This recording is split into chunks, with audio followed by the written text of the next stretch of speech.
അപ്പം അതിനിപ്പോൾ നമ്മൾ ചീരയൊക്കെ കഴുകി അരിഞ്ഞൊക്കെ വെച്ചിട്ടുണ്ട്. നമുക്ക് തുടങ്ങാം.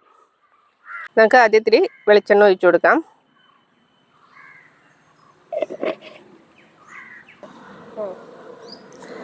നമുക്കിതിലേക്ക് നമ്മളുടെ ചെറുള്ളി ചെറുതായി അരിഞ്ഞതാണ്, അതിട്ട് കൊടുക്കാം.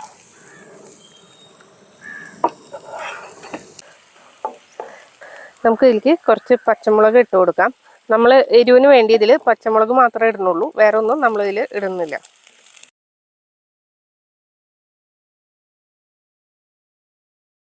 നമ്മൾ ചീരയുടെ തണ്ടരിഞ്ഞതാണ്, ഇത് നമുക്ക് ആദ്യം തന്നെ ഇട്ട് കൊടുക്കാം. ഇനി കുറച്ച് വേവുള്ള കാരണം നമുക്ക് ആദ്യം തന്നെ ഇതൊന്ന് ഇട്ട് കൊടുത്തൊന്ന് വഴറ്റാം. നമ്മുടെ തണ്ടിട്ടത് ചെറുതായിട്ടൊന്ന് വാടിയിട്ടുണ്ട്. ഇനി നമുക്ക് ചീര ഇട്ട് കൊടുക്കാം.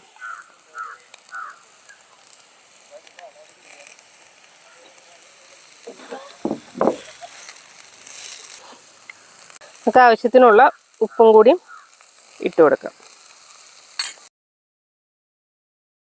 നമുക്കിനി ഇതിലേക്ക് കുറച്ച് നാളികേരം ചെരുകിയത് ഇട്ട് കൊടുക്കാം.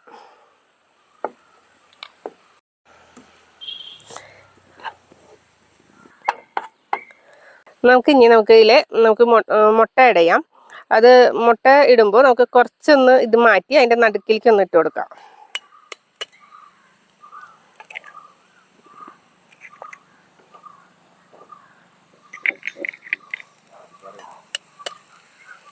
നമുക്ക് മുട്ടയിലേക്കുള്ള കുറച്ച് ഉപ്പും കൂടി ഇട്ട് കൊടുക്കാം. നമ്മൾ നാടൻ മുട്ടയാണ് എടുത്തിരിക്കുന്നത്. നമ്മളുടെ മുട്ട പകുതി ഒരു മുട്ടയുടെ ഒരു വേവാകുമ്പോൾ നമുക്കിതെല്ലാം കൂടി ഇനി മിക്സ് ചെയ്യാം.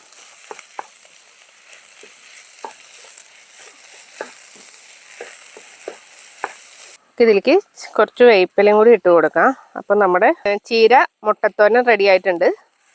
ഇനി നമുക്കിതൊരു സർവിങ് പാത്രത്തിലേക്ക് മാറ്റാം.